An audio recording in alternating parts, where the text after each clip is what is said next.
Hello children, welcome back to chemistry class.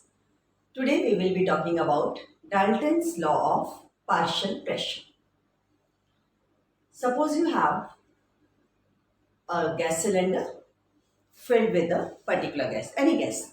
Suppose gas A is filled into that cylinder. Now we will be adding another gas B into the same container. But the condition, these gases should be non-reacting and the pressure exerted by gas A, let it be P1, by gas B, let it be P2, and so on. Then according to Dalton, the total pressure of this mixture of non-reacting gases is the sum of partial pressure of each gas and so on. Easy?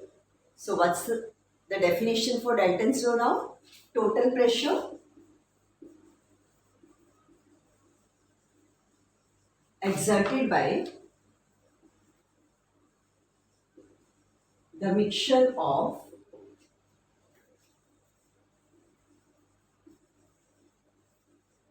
non-reacting gases is the sum of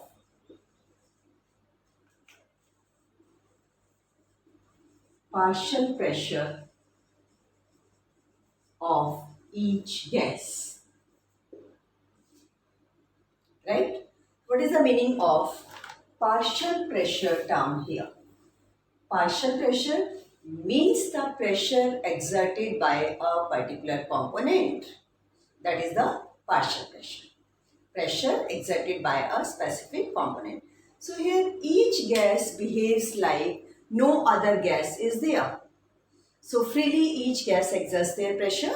So total pressure becomes equal to the sum of partial pressure of each gas. Now in this equation, if we substitute the value of P by using ideal gas equation, from ideal gas equation we know P equals to nRT by V. So P1 will be equal to N1 RT by V and so on. So substitute the values of P1, P2 in this equation. So total pressure PT will be equals to N1 RT by V plus N2 RT by V and so on. Understood this much? Now we will be taking the relationship between total pressure and partial pressure of a component. So P1 divided by PT equals to N1 divided by total moles. It will come because RT by V will cancel out. So P1 equals to, if you remember, this is the formula of mole fraction which we did in Unit 1, Basic Concepts of Chemistry.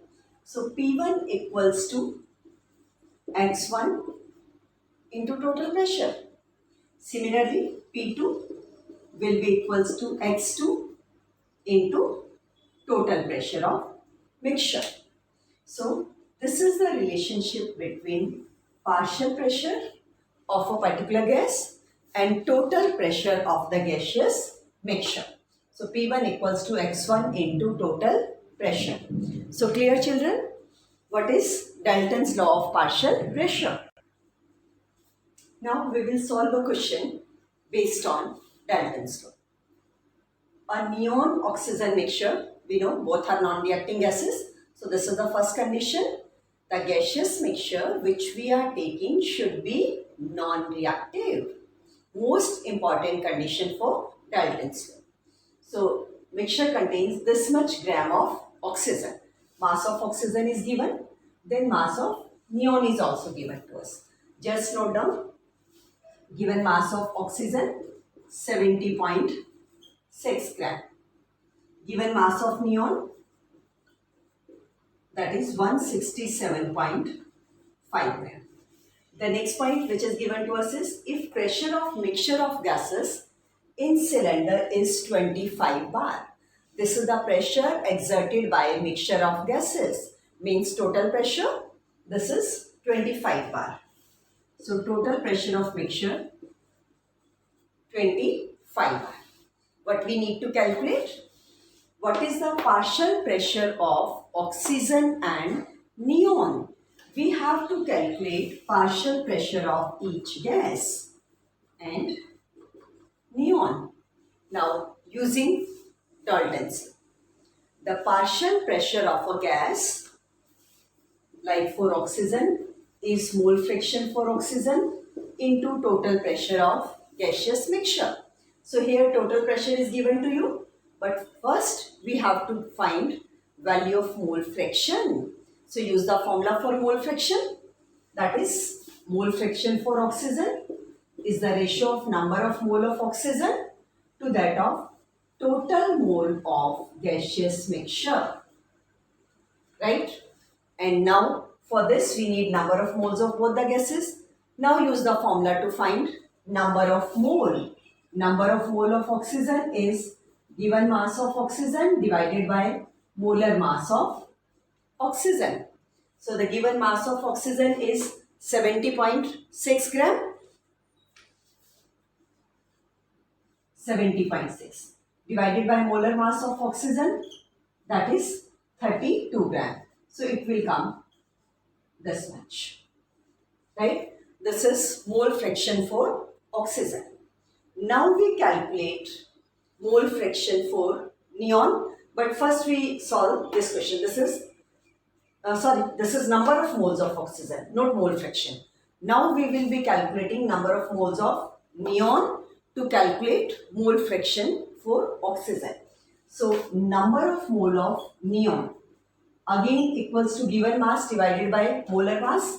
Given mass for neon 167.5 divided by molar mass of neon, that is 20. Solve it, you will get answer 8.375. So these are the number of moles of oxygen as well as for neon. Substitute this value in this formula to calculate mole fraction for oxygen. So now we will be calculating mole fraction. This was the first step, finding number of moles for both the gases. Now second step, calculate mole fraction. Mole fraction for oxygen, we have formula number of moles of oxygen 2.21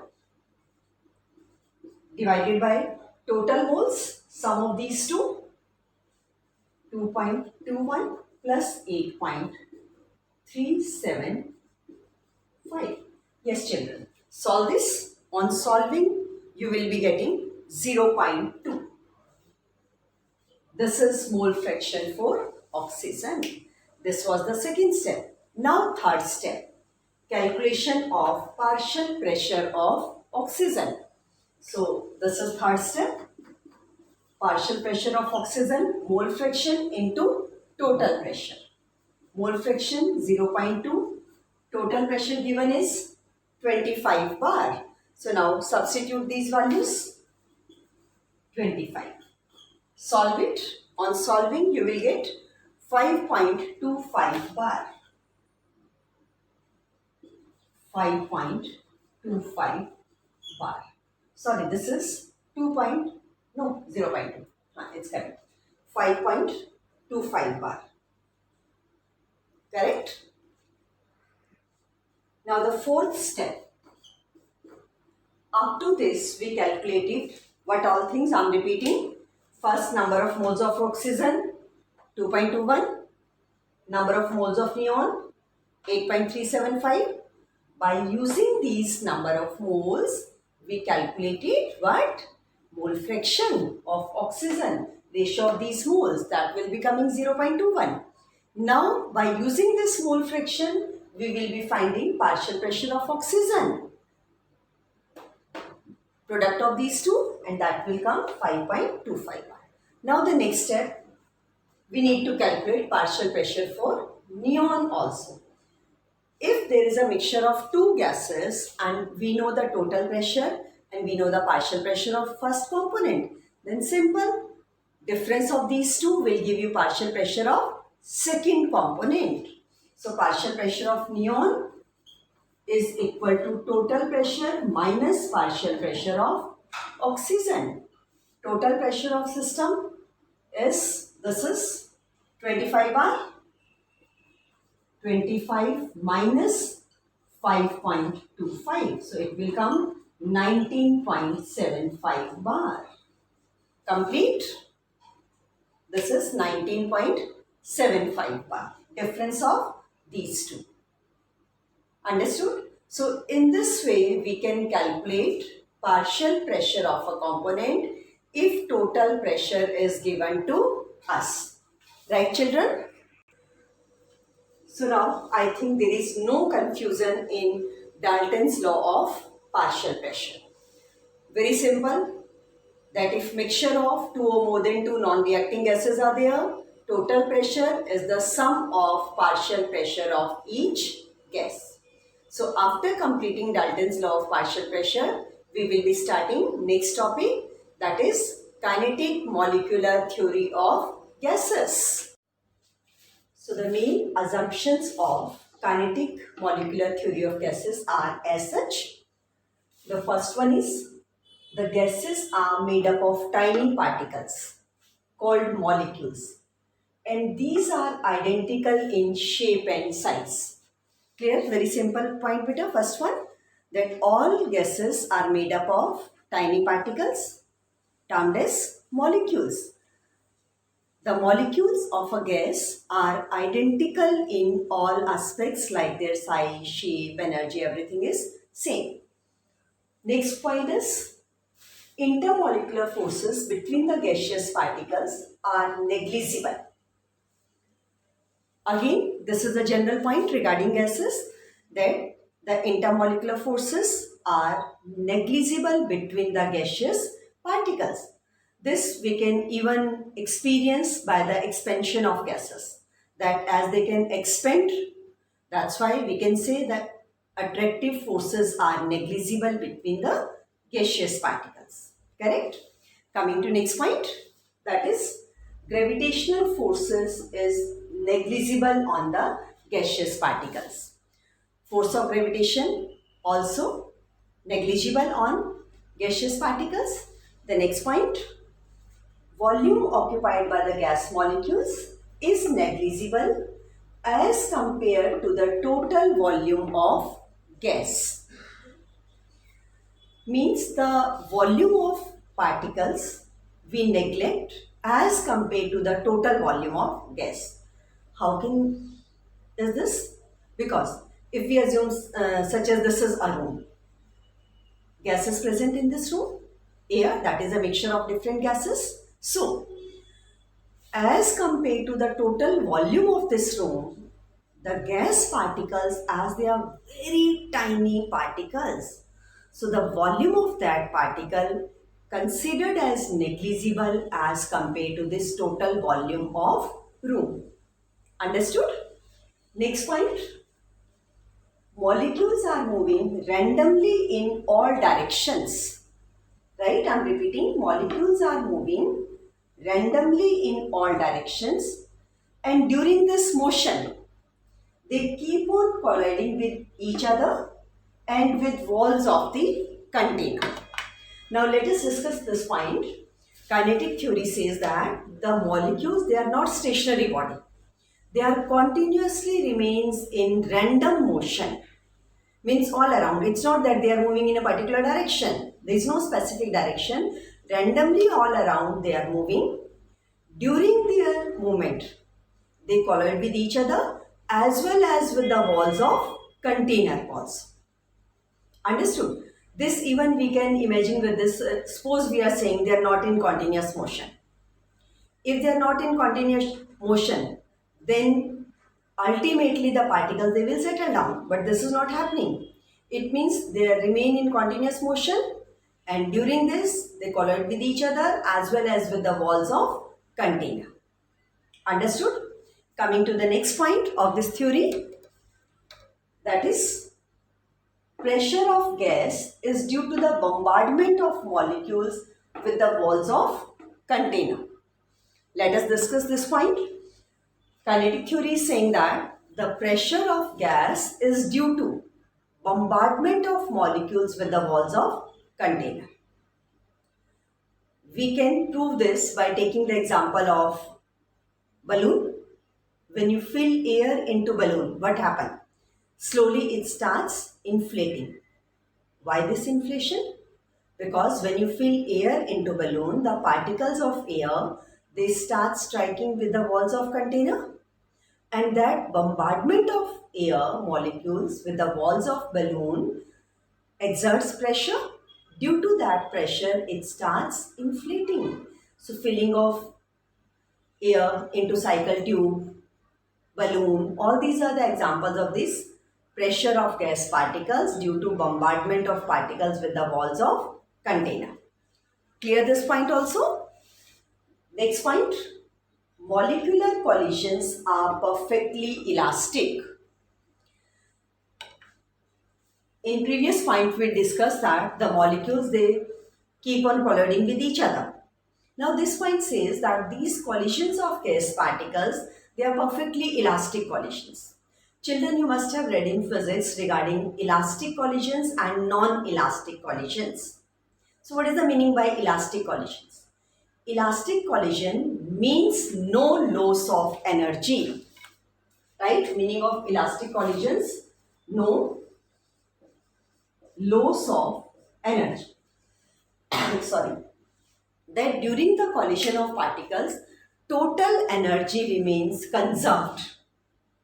Yeah, exchange of energy takes place. That like molecule A is colliding with molecule B. So when molecule A is colliding with molecule B, the transference of energy takes place between these two molecules. A molecule transfers its energy to B. It means the energy of molecule A decreases by some factor and energy of B increases by the same factor. So the total energy of gas molecules remains conserved, no loss of energy takes place. If we imagine once that the collisions are not elastic, if they are not elastic, means after every collision, some loss of energy takes place. And if after every collision, the loss of energy is taking place, slowly a point comes where the energy becomes zero, means gas molecules, they will settle down. But it never happens. It proves that the energy is conserved. So we can say that collisions are perfectly elastic in nature. Got it? Coming to next point. Average kinetic energy of gas molecules is directly proportional to temperature. Average kinetic energy is directly proportional to temperature. This is the last point. Yes, again we can say the difference of kinetic energy between of different molecules is there. Like the kinetic energy of A is something, B is something, but the average kinetic energy of molecules is directly proportional to temperature, because when you start increasing the temperature, velocity of molecules increases, and we know kinetic energy equals to half mv square. So if velocity increases, ultimately kinetic energy also increases. That's why we are saying the average kinetic energy is directly proportional to temperature. Yes, children. Clear all these points? These were the main assumptions of kinetic molecular theory of gases. Yes, children. Our next topic is real gases and their deviation from ideal behavior. In previous topics, we talked about ideal gases. What do we mean by ideal gases? And what do we mean by real gases? Ideal gases and real gases. First, we have to discuss about this. Now, ideal gas equation is PV equals to nRT. So we can say the gases which obey this gas equation or all the gas laws, because this is the combined form of all the gas laws. So the gases which obey this equation or all the gas laws under all conditions are termed as ideal gases. But the gases which doesn't follow this equation under all the conditions, means PV is not equal to nRT, are termed as real gases. So now the question is, which gases are ideal and which are real? Ideal state is theoretically okay, but practically seem to be impossible. Like, if I ask to you, are you ideal student? Yes or no? Yes, in front of camera you would say, yes ma'am, we are ideal students. But I don't think so. Sorry to say this. Right now? Because no one can be perfectly ideal in all aspects. Same is here. Under all kinds of conditions, all sets of conditions, PV cannot be always equal to nRT. This even we can prove experimentally. If we check the graph of PV versus P, this kind of graph we get for ideal gases. This is Boyle's law graph. You must remember this at constant temperature. For Boyle's law, we discuss this graph because if temperature is constant, of course PV comes equal to constant. Number of moles are constant, R is gas constant, so PV should be constant. It means whatever is the value of pressure, the graph will straight line parallel to axis. So if gases show this kind of behavior, then we call them ideal gases. But when we plot experimentally graph for different gases, we studied the behavior of different gases at different pressure. So when we plotted the graph, you can see this graph. This is plotted for helium, hydrogen, methane, carbon monoxide. If under all sets of condition, they would have been behaved like ideal gases. So then the graph would be like this, straight line graph. This straight line graph is for ideal gas. No, but actually, now you can see the graph for helium gas. This is above this line. Hydrogen, the green colored graph is for hydrogen gas. Again, above this ideal line. Then we can see the graph for carbon monoxide, blue one. That is initially below this line, then on increasing pressure crossed and moved in upward direction. Same for methane gas, the red one, again deviating from the ideal behavior. So we can see here two kinds of behavior we are observing. One which is below this line, that is we can call it negative deviation. This one, negative deviation. And the second behavior above this line, that is positive deviation. Got it? But one more thing you can observe here, at low pressure,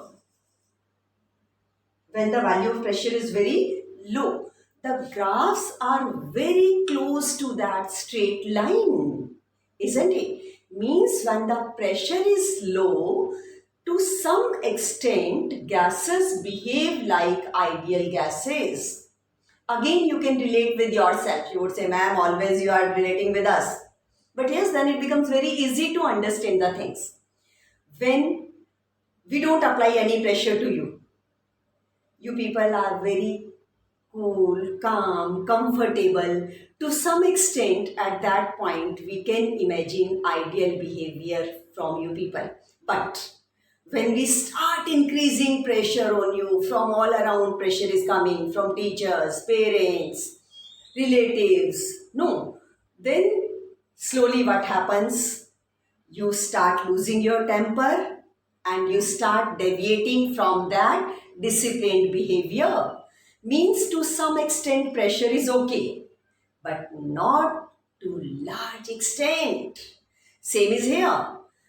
Initially when the pressure is very low, to some extent they are behaving like ideal gases. But when the pressure starts increasing, they start deviating from that ideal behavior. What are the reasons for this? We will be discussing, right? That why on increasing pressure they start deviating from ideal behavior. So we can say at low pressure, gases behaves like ideal gases.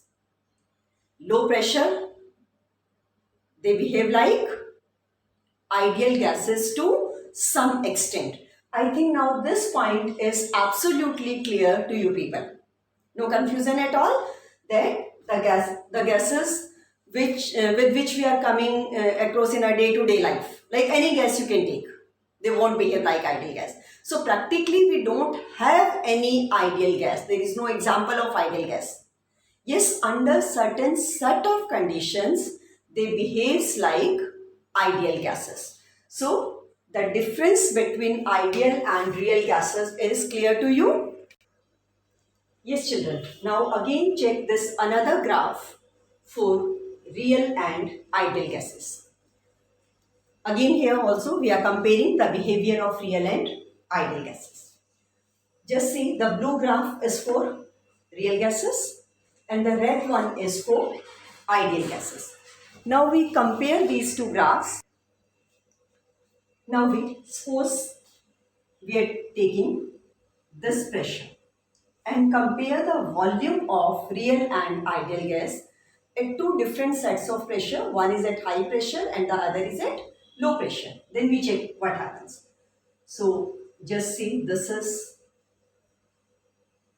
the volume of which gas? Red one is ideal gas. So this is V ideal volume. Then check this volume. This blue is for real. So this is real volume. Now at high pressure, we can say the real volume is more as compared to ideal volume. Clear this condition, children? So we can say at high pressure, what happens? The value of real volume is greater than ideal volume. Why? If the volume of real volume is greater, it means particles far away from each other as compared to ideal stage, means more gap, more force of repulsion. It indicates presence of repulsive interactions between gaseous particles. Clear? Repulsive forces. Now, another set of condition that at low pressure what happens. So, suppose I am checking this at low pressure now. For example, I am taking this pressure. So, again compare the graphs at this pressure. So, this is for red one. Red one means ideal gas. So, this is volume of ideal. Real, the line is crossing at this point. So, for this is for real. Situation is just opposite. So, what is at low pressure? Volume of ideal is more than real. Ideal volume is greater than real. The volume of real gas decreases. It means particles are coming closer. Coming closer means attractive forces are present there. So this situation indicates presence of attractive forces.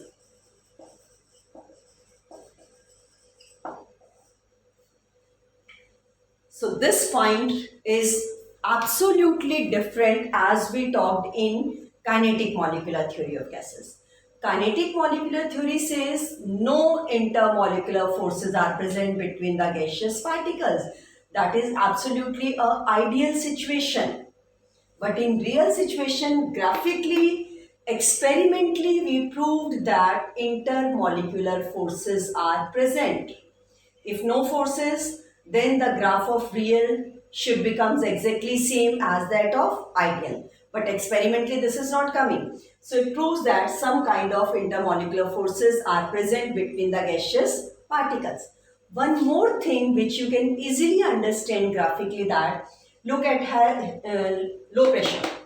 The gap between ideal and real is very small gap, right now? But on increasing pressure, this gap increases. Again, this is proving the previous factor which we discussed in previous graph, that gases, they behave like ideal gases at what condition? Low pressure. This is again proved in this graph also. At low, to some extent, they behave like ideal. But on increasing pressure, the gap starts increasing, means the deviation of gases from ideal behavior starts increasing. So, in this way, we talked about both kinds of gases. What do we mean by real and ideal? Ideal gases obey PV equals to nRT equation under all experimental conditions. Real, at certain conditions they obey, but not under all the conditions. PV is not equal to nRT. The second point of difference, in ideal gases we say intermolecular forces are negligible between the gaseous particles, but experimentally it is proved that some forces are present between the gaseous particles. Understood, children?